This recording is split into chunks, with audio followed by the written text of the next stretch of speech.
సరికొత్త వార్తలతో లేటెస్ట్ అప్డేట్స్తో మీ ముందుకు వస్తున్న కలం న్యూస్ ఛానల్ను సబ్స్క్రైబ్ చేయండి. లైక్ 2019 2024 5 సంవత్సరాల పరిపాలనలో జగన్ రెడ్డి అనే రాక్షస పాలన కొనసాగించడంలో సిద్ధహస్తుడిగా ఉన్నాడు. అందులో భాగంగానే బాబాసాహెబ్ డాక్టర్ బిఆర్ అంబేద్కర్ గారి పేరు మీద ఉన్న అంబేద్కర్ విదేశీ విద్య పేరుని తీసి తన పేరు పెట్టుకోవడం ఎంత దుర్మార్గమైన చర్య అంటే దీన్ని యావత్తు దళిత ప్రజానికమే కాదు భారతదేశంలో ఉన్న ప్రతి ఒక్కరూ ఖండించాల్సిన అవసరం ఉంది.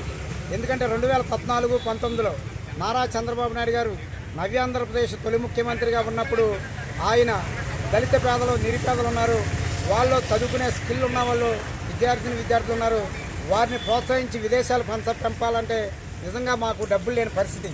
అలాంటి వారికి ప్రభుత్వం నుంచి అంబేద్కర్ గారు ఆనాడు రాజ్యాంగంలో రాజ్యాంగాన్ని అనుసరించి అంబేద్కర్ విదేశీ ఉన్నత విద్య అని పేరు పెట్టి సుమారు 1200 మంది విద్యార్థుల్ని విదేశాలకు పంపి వారికి 10 లక్షల రూపాయలు సాయం చేసి ఆ రోజు చంద్రబాబు నాయుడు గారు చరిత్రకారుడిగా మిగిలిపోతే దళితుల పట్ల రాష్ట్ర వ్యాప్తంగానే కాదు దేశవ్యాప్తంగా ఎన్డీఏ కూటమి విజయకేతన ఎగరవేసింది.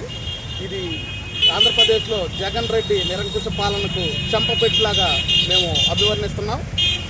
అతని అహంకారం ఎలా ఉందంటే మహానుభావులు పేర్లు మార్చడం, ప్లేస్లు మార్చడం తప్పితే అతను సాధించింది ఏమీ లేదు. ఇప్పుడు దళిత ప్రజలే కాదు యావత్ ఆంధ్రప్రదేశ్ మొత్తం కూడా చెంపపెట్టుగా ఆయన తీసి పక్కన పెట్టింది. అతను ఉనికి కోల్పోయే స్థితికి దిగజారాడు. అంబేద్కర్ విదేశీ విద్యను మళ్ళీ చంద్రబాబు నాయుడు గారు పునఃప్రారంభించినందుకు ఆయనకి ధన్యవాదాలు తెలియజేసుకుంటూ నమస్కారం.